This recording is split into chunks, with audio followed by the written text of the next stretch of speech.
there's a ceasefire and apparently a hostage deal. What do you think about that? Yeah, look, it's not about the people, it's about the governments. And so Benjamin Netanyahu is not to be trusted. There's no way that he means that deal. And to be fair to him, he said it right afterwards. He's like, this is not going to hold. But he said it in Hebrew. That one he didn't say in English.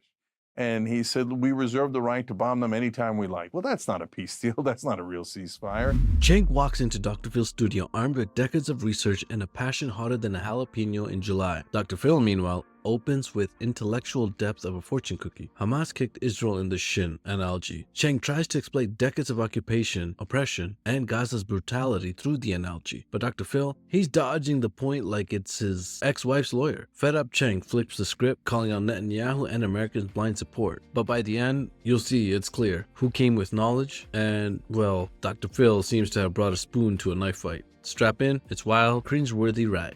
And so, look, if we're being honest, and that's what I do, money in politics controls everything.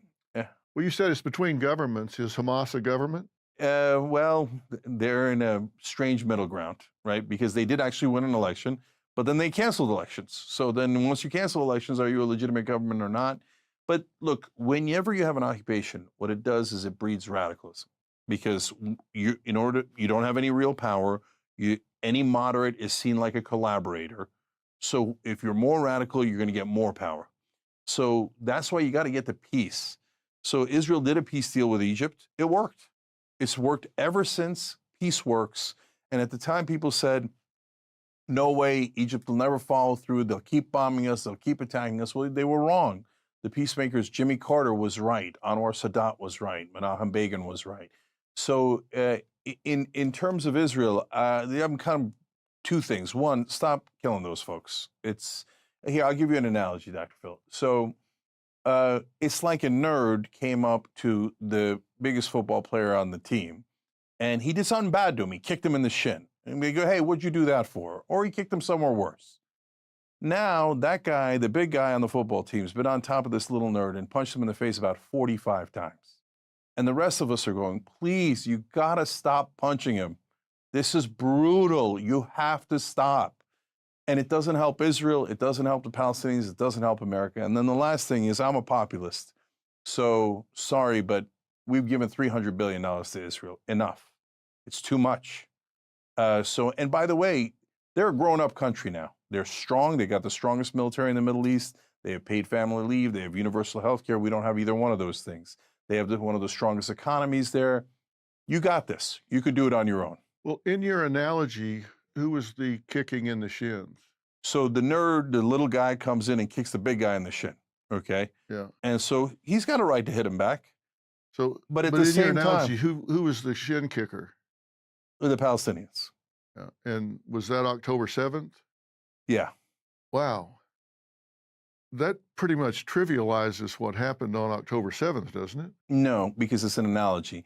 Just punching the nerd in the face for 45 times also trivializes what happened at Gaza, which is utter slaughter and destruction. Yeah. So, but they had a right to defend themselves. Of course. To retaliate. Do you think that when Hamas did what they did on October 7th, that they could predict what was going to happen? So I can't read the minds of Hamas, and I'm opposed to Hamas. I know you are. Yeah, and I think I don't want to characterize you as in any way endorsing what Hamas did on October 7th, because I know you don't. Yeah, so look, nobody ever talks about the whole context of the situation. So the reality is that 5.5 million Palestinians have been occupied by Israel for 57 long years. And so no one would tolerate being occupied at all, let alone for 57 years. And the analogy I often use is Texas. So if somebody came and occupied Texas, do you think Texas might fight back? Do you think the citizens might fight back? And especially if you took away any opportunity to do it in a legitimate way, do you think maybe an insurgency would rise that others would call terrorism, right? So now that doesn't justify the terrorism, but it just explains to you how we got here. So 57 years, so then Hamas does something terrible in return, okay? And then Israel goes, oh, you want to see terrible? We'll show you terrible, and levels the whole place. So, but what Israel doesn't understand is that they are Goliath. For all of Jewish history, they have been David, and they have been abused, and they have been traumatized, and I don't know people that have suffered more, right? But they're misunderstanding the current situation. They're no longer David. They're Goliath, plus they've got even bigger Goliath behind them. And they're beating up on these folks when they got to let them go. Okay, but you just said a really important word. You just said but. Mm-hmm. You just said for all of this time, they have been David. But that means forget everything I just said. I'm going to now tell you what I really mean. No, it doesn't. Now they're Goliath. No, it just means the situation has changed. It has changed. I'm saying you can't forget all of that time. And I don't want to get into a yeah, but. The situation is complex, and the Palestinians have been offered peace accords and all different kinds of opportunities to change this occupation circumstance time and time and time again. We can go back and forth about that. My point is that there is no moral equivalent to what happened on October 7th. I actually And- totally disagree. I think what Israel has done since is far, far worse, and it's empirical. So they've killed 62,000 now. Hamas killed 1,200. My heart breaks for that 1,200. There was kids in there. There was terrible things that were done in there. Now Israel has done every one of those things, but times 60. So don't tell me that Israel is more moral. I would argue they are more immoral. And especially when you're Goliath, you have a responsibility to tread a little bit more carefully. And Israel has done the exact opposite. And remember, they're the ones who started it by occupying them in the first place. There's not a single Texan that would ever tolerate what Israel has done to the Palestinians. Well, we could go over the number of times that Israel has been attacked. And when you say that they have done the same or worse, I don't know of an aggressor that has gone to the lengths that Israel has gone to, dropping leaflets, warning people, get out of this area, get out of this area, get out of this area, because we're coming after the aggressors. To me, they have gone to extreme lengths to try and protect civilian life. But if you have people that come across and assassinate women, children, and infants in their cribs, and then run back and hide in populous areas, schools, hospitals, and tunnels, and say, well, I'm now in a neighborhood, so you can't come after me, that's violating the rules of war. That's violating every possible measure of warfare that you can possibly do. You can't do that and expect, okay, so I get away with it. That's not going to happen. Okay, so you're turning me back into the warrior, Cenk. Okay, but let me try to handle it a different way. Can I get you to see it from the other perspective? Okay, so I hear what you're saying about the Israeli perspective. Well, these guys hit me. What do you want me to do? And I have a literal answer to that. I was asked, on October 8th or whenever I went on the first show afterwards, I said, yeah, you should use special forces like we did to get bin Laden. Is it riskier? Of course it is. But as Goliath, you have a responsibility, but you're still going after them. So there are real ways you could do military, you could do economic, you could do diplomatic. Israel has infinite power over the Palestinians. They control their lives completely and utterly. They could kill them at any moment, and they do. And the things that you described, they don't do that anymore at all. They're using an AI program called Where's Daddy? They have no idea if it's the right guy, but they wait till he gets home so that they kill his family with him.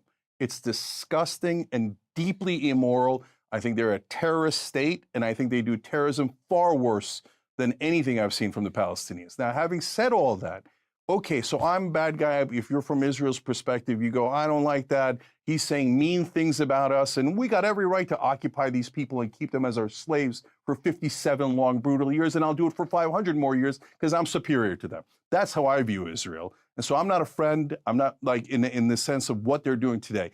My God, they do a peace deal. I love Israel. Let's go together. And I want it to be beautiful, safe haven for Jews. They deserve it, etc. But can I get you to see the Palestinian perspective? How long do you want me to be occupied? How long do you want me to live under the thumb of a different people? How long would you accept that?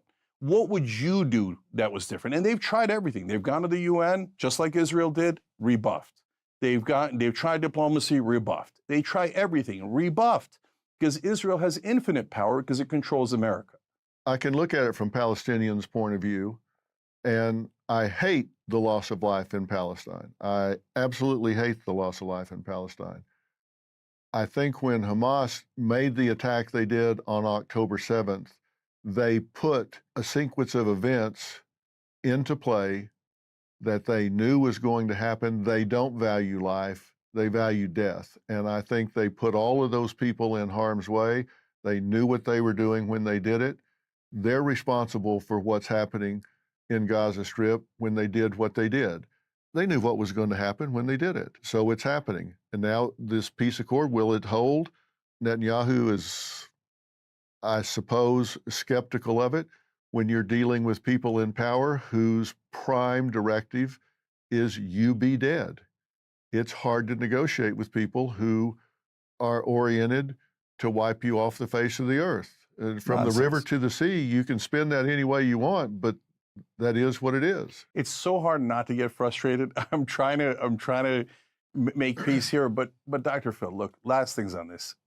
Number one, Netanyahu has said from the river to the sea. So don't tell me that you don't like from the river to the sea when your prime minister says it. Number two, he's actually doing river to the sea, and they're going to take Gaza, and they're going to try to take the West Bank. Number three, they've now killed 60 times the number of civilians. So how could killing 60 times the number of civilians be more morally correct than killing one time?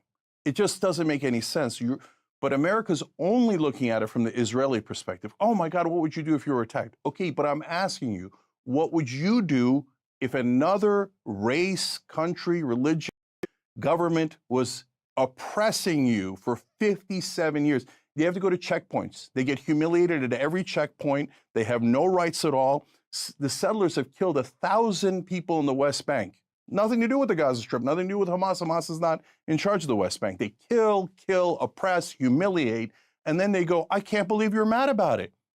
Oh my God, I can't give you freedom because you don't like Israel. How were they supposed to like Israel? At what point would they have liked Israel? When they drove them from their homes in 1948? When they drove them off their land in the West Bank, the Gaza Strip? At what point, I mean, what kind of perverse logic is, I'm going to brutalize you for 60 years, but you have to love me. If you don't love me, then I'm not going to do peace with you. No, that's just saying I don't want to do peace with you. I don't want it. I want more land. And look at this. What a wonderful coincidence. Now, Trump is talking about giving them more land.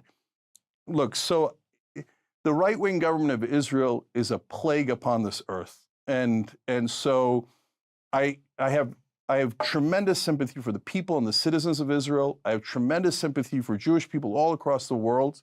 And I think Netanyahu is putting them in more danger than I have ever seen in my life. He's not just terrible for Palestinians. He's not just terrible for Americans. He keeps taking our money over and over again. He's terrible for all Jews across the world. He's driving up anti-Semitism beyond description. He's doing all the things that people said that they would do. No, stop. You're a trope machine. Stop. And he won't stop because America enables him and keeps giving him blank check after blank check. I don't want to give another dollar to Israel until we have paid family leave. They have it, we don't. Why are we giving them money? Why don't they give us the $300 billion back? Do you hope the peace accord holds? Of course. I mean, you hope the hostages are returned? Of course. And there you have it, folks. Cenk just turned Dr. Phil into a cautionary tale. Cenk came with armed facts, fire, and the kind of intensity that makes you check your Wi-Fi connection. Dr. Phil, he brought a comfy chair and a "but they warned them first" defense that crumbled faster than a cookie in a toddler's fist. When Cenk flipped the switch, it was like watching a lion take down a gazelle. Brutal, efficient, and kinda hard to look away from. Dr. Phil's backpedaling was Olympic level, but even Usain Bolt couldn't outrun Cenk's truth bombs. So let this be a lesson. Don't bring catchphrases to facts fight. Cenk wins this round by a mile, and Dr. Phil, well, let's just say he's gonna need a bigger chair, and maybe a therapist. But let me hear what you have to say. Do you think Dr. Phil's oversimplified take on Gaza is just lazy or dangerously ignorant? Let me know down in the comments. But fair warning, if you side with Dr. Phil, you better bring more than a "they warned them first" defense. Catch you later.